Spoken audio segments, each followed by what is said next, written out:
Well, the Buckeyes defense in the spotlight after their red zone performance against the Scarlet Knights, as we welcome in to our spotlight, Tony Gerdeman from BuckeyeHuddle.com. Tony, thank you for joining us. Thank you for having me, Mark. The defense, we've talked about this quite a bit. The way that they have been able to really stick their foot in the ground, particularly in the red zone, particularly in goal line situations, that's one of the marked differences between this year's defense and defenses in the years past, particularly last year for Ohio State with Jim Knowles. Yeah, people will point to last year and think of all of the big plays that they gave up, but they're much better in the small plays as well right now, holding firm, defending that 1 inch, 1 yard, whatever it may be. And credit to the defensive line with that, defensive tackles, Tyleik Williams, Mike Hall, Ty Hamilton. Really, they're not super deep. They're getting deeper, but those three guys have stood up, and Jack Sawyer, defensive end, gets maybe a bit more criticism than other guys on the defense because of low sack numbers. But you talk to the coaches, you talk to teammates, he does really well for what they're trying to do, especially on those short yardage things. And then, of course, you talk about Tommy Eichenberg at middle linebacker making some plays here and there down there. But also you've got the safeties coming up and they're hitting. Everybody just working as one, which is the key to all of this, because I think it was Jim Knowles on Tuesday said that each person, each guy has faith that the guy next to them will do their job, make their play. So they only need to worry about their 111th, as coaches like to say. And that wasn't necessarily the case last year, where you're worried not just about yourself, but you're also kind of trying to steal a little glance over to see what your teammate is doing, or maybe lean that way to try to help out. And once you've done that, you've already lost leverage on your own. And so they're doing their jobs right now, and it's leading to fewer touchdowns allowed by far. You get to this point of the season, no one is completely healthy, but Ohio State, particularly defensively, really banged up. That secondary tested against Rutgers because of the injury situation, and not quite sure if Ohio State's going to be any healthier this week, although it sounds, I think, a little bit better for Denzel Burke. Yeah, it sounds like Denzel Burke will get back to practice this week, and they'll see how it goes. Ohio State has famously let players practice throughout the season and held them out in games because, they were close, but we just decided.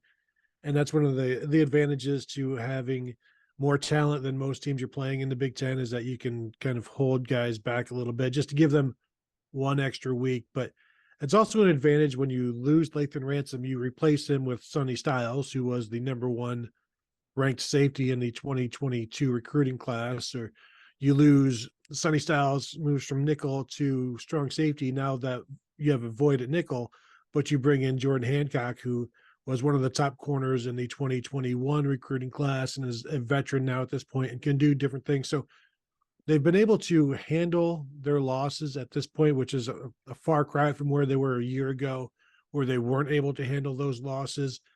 And even seeing Jermaine Matthews, a true freshman cornerback, now stepping in as a starter because of all of these moving parts, with Jordan Hancock now starting at nickel. So now you need to bring in an extra corner, and Denzel Burke was out. So these moving parts, they had them last year as well, but they're much better equipped to handle them last year. Last year, they had 5 different safeties start a game during the season. They had 5 different corners start a game during the season last year.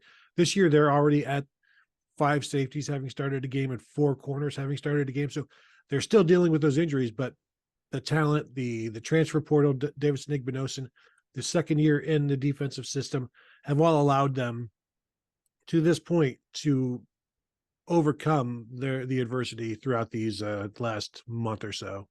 Another injury concern on the defensive side of the ball, linebacker Tommy Eichenberg. He left the win over Rutgers late, was seen with ice wrapped around the forearm, and it's pointed out that he played last year with broken thumbs, but Jim Knowles maybe a little bit of an ominous term today when he said, yeah, but you can't play without an elbow. That was, it almost seemed like immediately as soon as he said it, he said, looked like maybe I shouldn't have said that, and then kind of chuckled a little bit, or your arm, or, your wrist or whatever.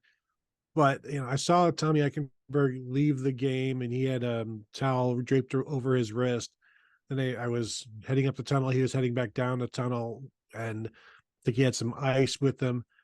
It seems at this point that this would be another guy that might get a week off, because you do obviously want him to be healthy as possible for the Michigan game, and I don't know that he's necessarily a guy you need right now this week against Michigan State, especially when his backup is Cody Simon, who was the starting middle linebacker at Ohio State before Tommy Eichenberg took over. But as Jim Knowles said, Tommy Eichenberg will go out there and play with one arm if you let him.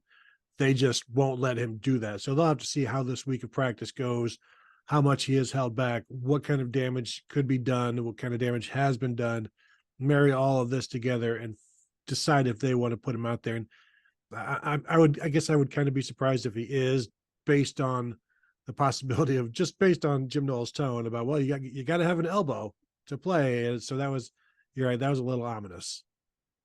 Ohio State's fan base always known to be completely rational at all times, so certainly Kyle McCord has nothing to worry about if he would venture into the message boards or social media during a game, as Ohio State, some perhaps turning on Kyle McCord, and they want a new look at quarterback, but I don't think that's going to happen anytime soon.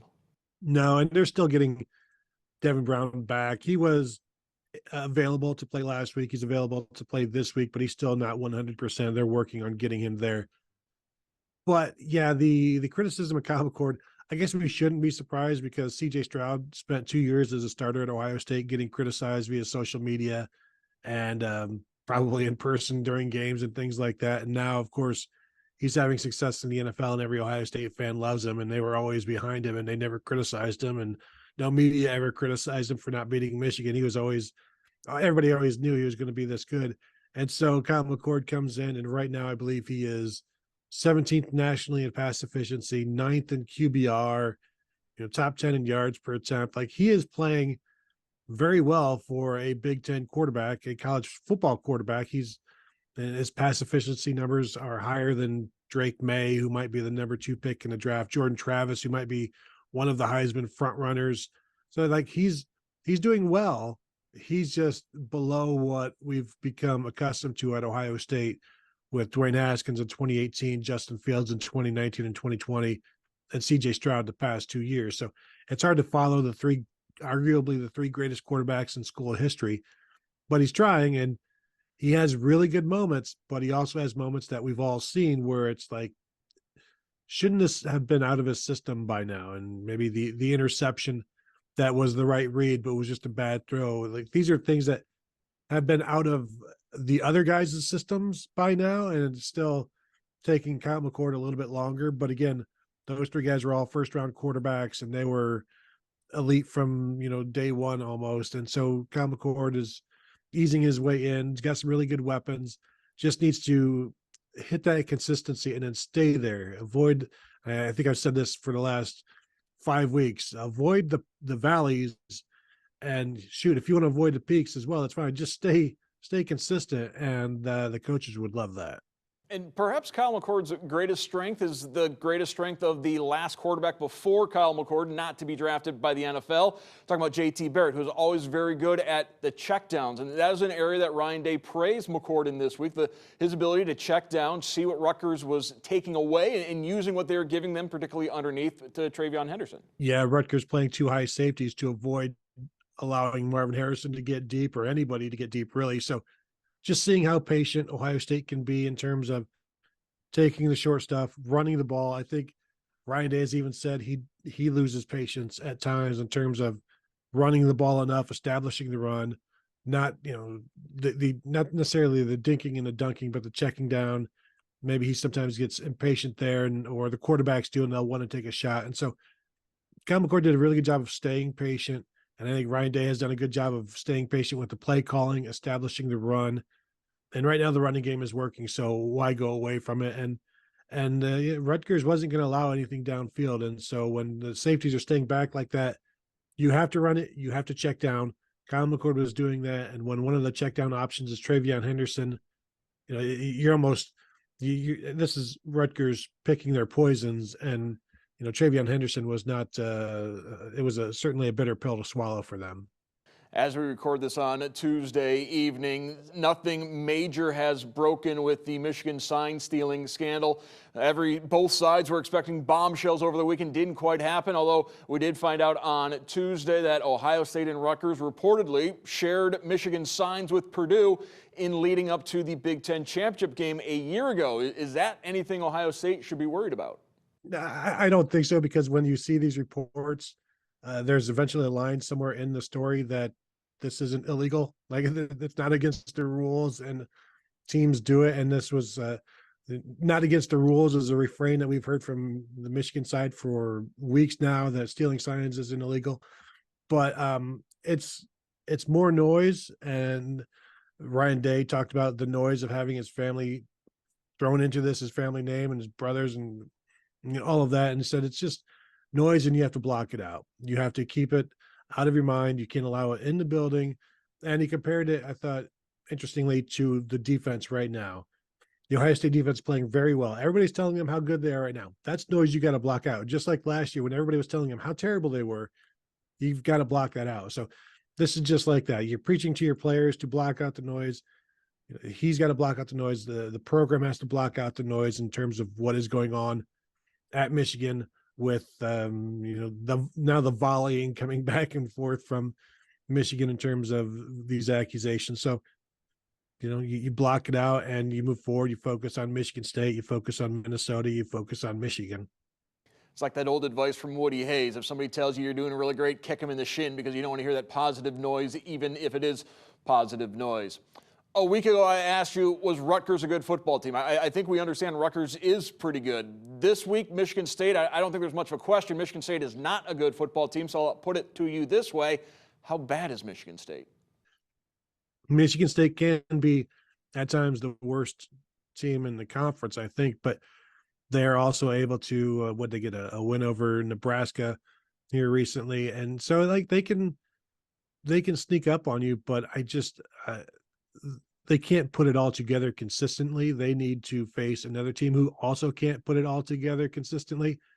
And Ohio State is much more consistent than what Michigan State has seen from most other teams this season. So yeah, I think they're pretty bad, and I don't know how quick the fix is, which is one of the reasons I think they need to go get a program builder and not just somebody who's going to spend some time rebuilding the foundation of Michigan State, rebuilding the culture, because it desperately needs it.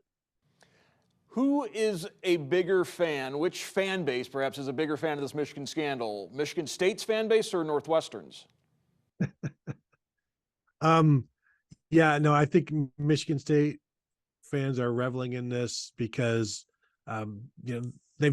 things have not gone well for them. And yeah, they've had their own scandal, but now, like, nobody's talking about the Michigan State and the Northwestern stuff at all anymore. And everybody's just focused on the Michigan thing. So yeah, I think they're both just high-fiving, sharing videos, doing all the sorts of things that those two programs, they're just thinking, like, what scandal? We've never had any scandals, but did you see what's going on at Michigan right now? Boy, hate to be them, couldn't be us, something like that. If the Buckeyes can beat the Spartans Saturday night under the lights, it'll be the 8th straight win for Ohio State over Michigan State, which would tie the record for that series. I want to thank our guest, Tony Gerdeman from BuckeyeHuddle.com. Gerd, once again, thank you so much. Thank you for having me.